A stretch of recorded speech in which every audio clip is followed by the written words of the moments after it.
Today, on How It's Made, professional cookware, luxury inlaid boxes, high-efficiency water heaters, and scooters.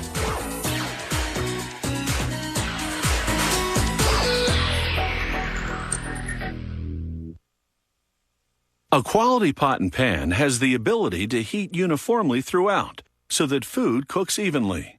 Copper is by far the best heat conductor, but copper cookware is very expensive. Aluminum conducts heat well but isn't durable, so many cooks use stainless steel cookware that contains aluminum.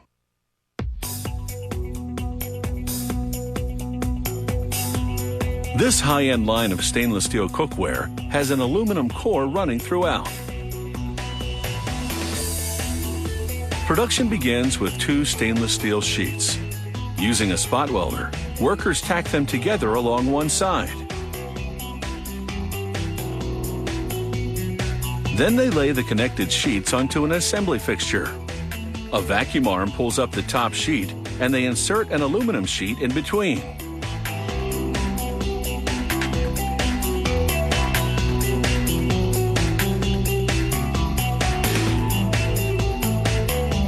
This metal sandwich goes onto a conveyor that takes it on a 10-minute ride through an oven. The heat, 700 degrees Fahrenheit, softens the metal. This preps them for the bonding and shaping operations to come.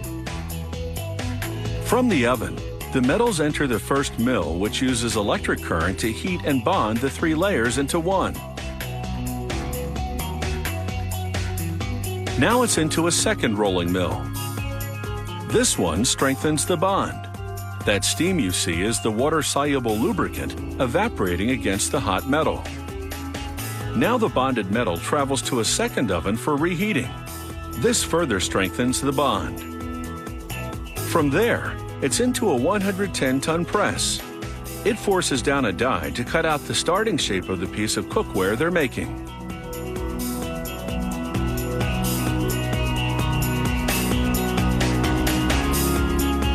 They clean off any debris from the metal cutting. Even a minute shard getting under the press would damage the metal.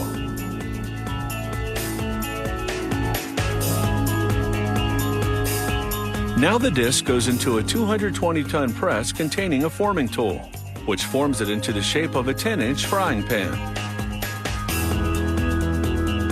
A sheet of paper between each shaped pan prevents scratches. They install different forming tools on the press to produce different types of cookware, from saucepans to stock pots. Now that they've formed the shape, they need to do some refining. This trimming press first removes excess metal around the perimeter.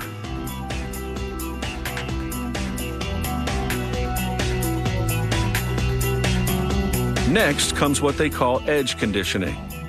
The perimeter trimming left the rim rough, so now they smooth it by running it against a cutter at high speed.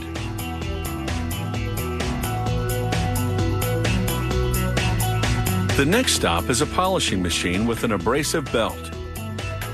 The pan's interior surface rotates at high speed against the belt. The result is a high gloss finish.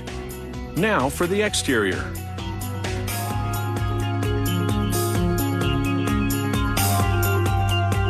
The pans go onto a rotary buffer. Each pan runs against 10 progressively finer buffing wheels. By the end of the circuit, the stainless steel has a mirror finish.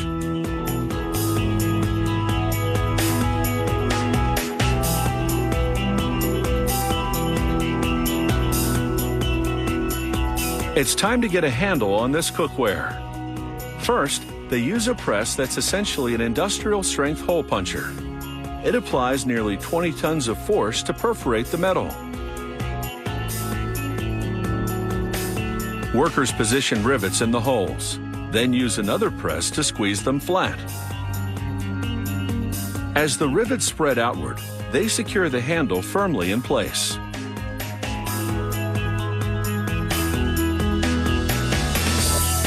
This company's top-of-the-line stainless steel cookware contains a copper core within the aluminum core, a structure designed specifically for induction cooking, the latest culinary technology. A thin cut along the perimeter exposes the copper within, giving this high-end cookware a signature look. After all, performance and style are everything in an industry where the competition's always heating up.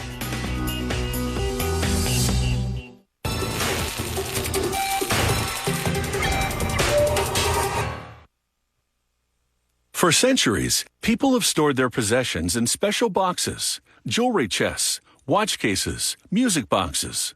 Although designed for storage, they're often as beautiful and as treasured as the goods they hold. Truly ornate, handcrafted works of art in their own right.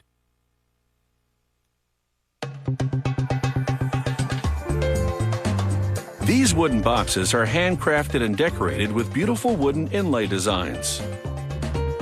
To build the box structure, the carpenter uses linden, a soft wood that's ideal for carving.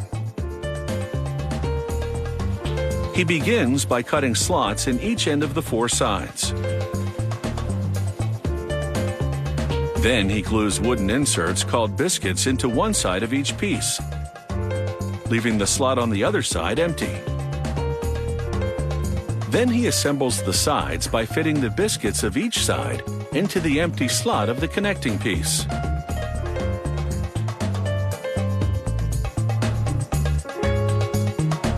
After clamping everything firmly together, he checks the size by tracing a template of the final shape.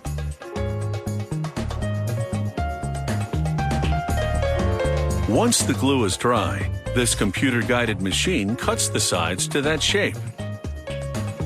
The next step will be to veneer the sides with the decorative wood, such as olive, rosewood, redwood, or California burr walnut. For aesthetics, workers tape 4 identical sheets together so that the grain of the wood appears in mirror image.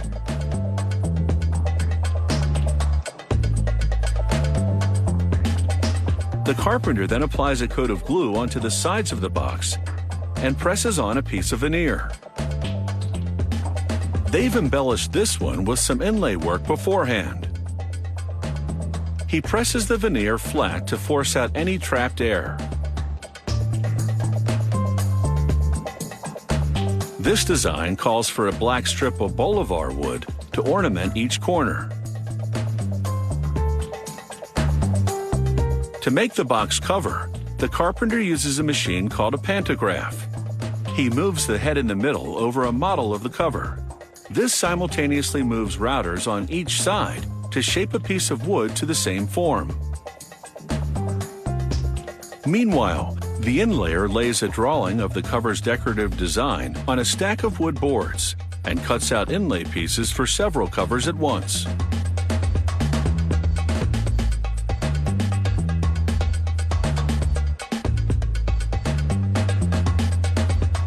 To color the edges of select pieces, the inlayer burns them in hot sand. Some types of wood turn brown, others green. After hand-cutting the design outline in a veneer sheet, the inlayer uses tweezers to position the pieces of inlay one by one.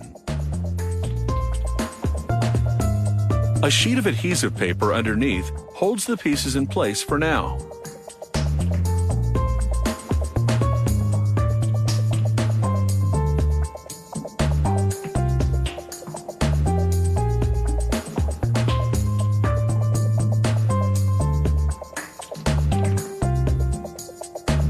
Once the design is complete, the carpenter fills the crevices around the pieces with plaster tinted to blend in.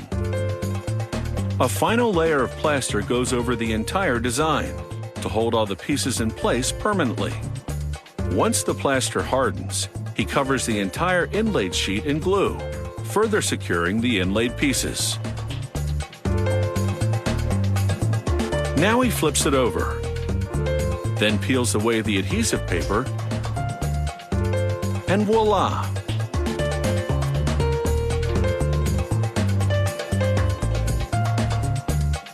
He glues the inlaid sheet to the box cover.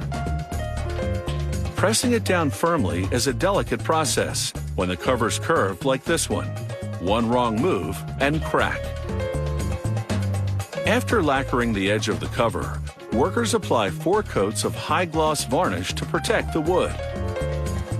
Finally, they screw on the box bottom, mount the cover to the box with hinges, install any other hardware such as keyholes, and if it's a music box, install the musical movement.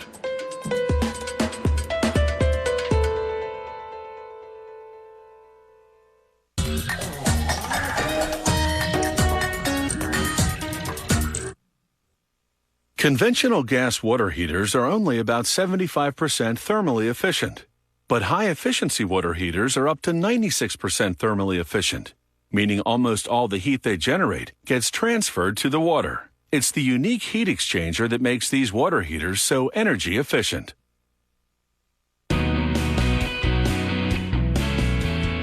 The heat exchanger resides in the center of the unit. It's made of steel pipe that goes through a process called mandrel bending. Mandrel bending prevents the 12-yard-long pipe from kinking as it turns into the shape of a coil.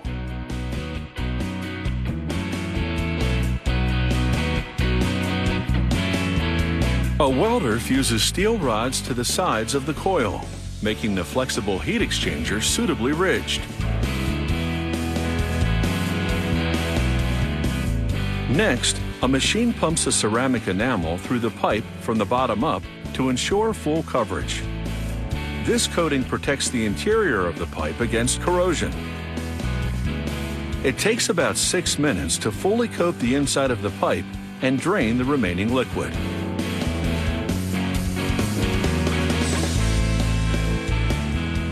It takes about 15 minutes inside a furnace for the coating to cure and become rock hard. Now it's time to seal the heat exchanger inside an inner tank. They first set it down on a base, then cover it with the steel enclosure. It's this inner tank that holds the hot water.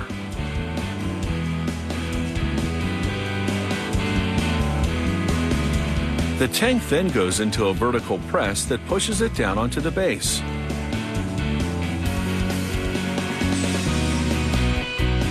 A computerized arc welding machine welds the tank together. A technician then pressurizes the tank with air, and using water, he checks for leaks until he's satisfied there are none.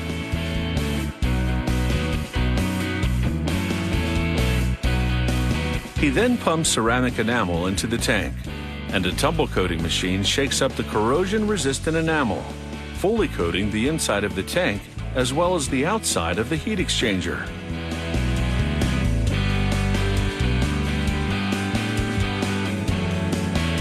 A technician then inserts cold water inlet tubes into each tank. He also inserts aluminum anode rods to help protect the inside of the unit by absorbing corrosive elements in the water before they can attack the steel tank. After attaching all the plumber's fittings, he installs a second anode rod that gives the tanks double corrosion protection.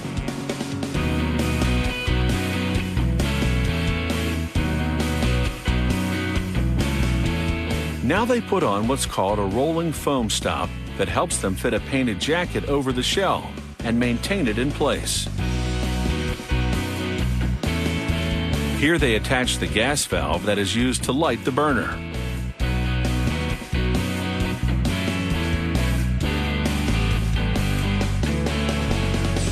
A painted cover then goes on the top of the jacket. They connect a blower to the tank. The blower is what expels the burner's spent gases to the outside air.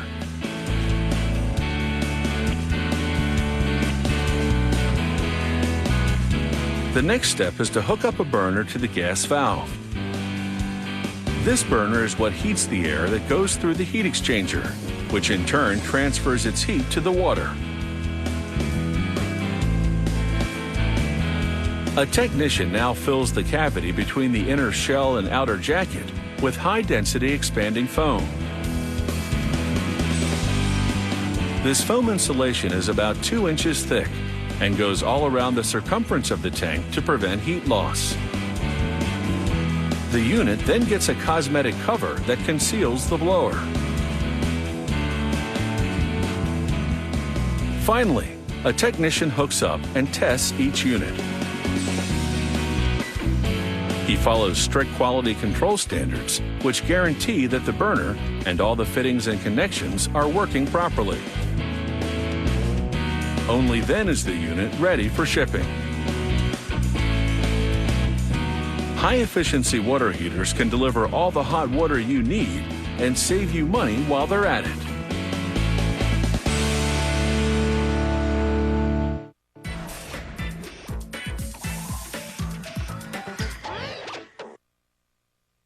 The motor scooter, as we know it, hit the streets just after World War II. Europe was rebuilding its devastated infrastructure, and the scooter offered affordable transportation at this critical time. So in a small way, it helped put the post-war economy on the road to recovery.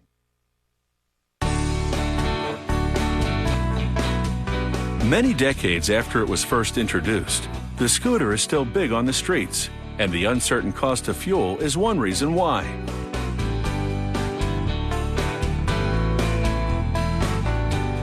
Production begins with the step-through chassis. It's often built on a tubular frame, but at this factory, they have a unique approach. Robots join 3 pieces of molded steel together by executing hundreds of precision welds. This transforms the 3 molded pieces into one solid chassis.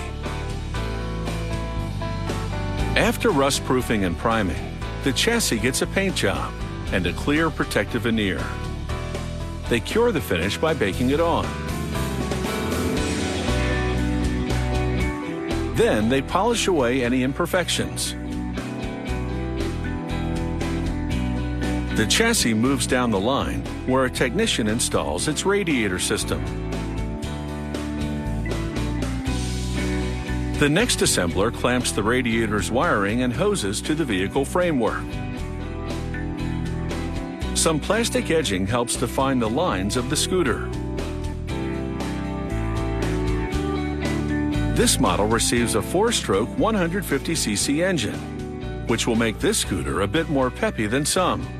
It also has an automatic transmission.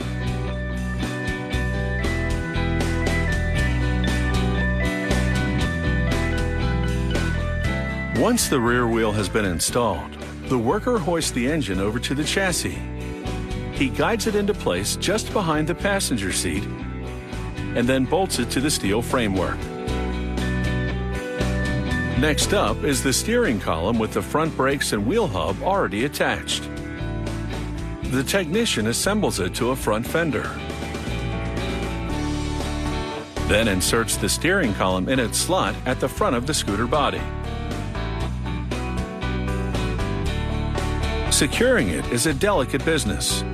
He tightens this special tool to gently squeeze the assembly together. This technique prevents damage to the components. The handlebar is loosely screwed into place for now, but will be properly tightened down later.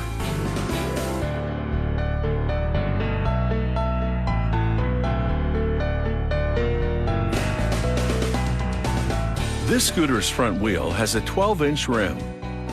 That's quite a bit bigger than those on early scooters. The bigger wheels add stability and allow this scooter to reach a higher speed than its forerunners. To illuminate the road ahead, this two-wheeler will need a headlight. It mounts onto the handlebar. A technician then puts this scooter to the test. She checks the headlight and all the signal lights.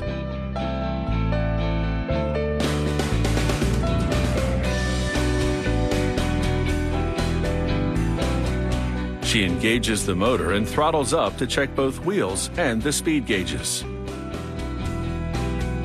Once it gets the OK, a worker installs the cover on the horn and then accessorizes the scooter with pieces of trim. And now, they install the scooter saddle on a hinge over a storage compartment. Another buff and polish makes this machine gleam. The worker then installs pop-out footrests for the passenger. After one last shine, it's over to the quality inspector. That's the lady in yellow. She scrutinizes the vehicle from all angles.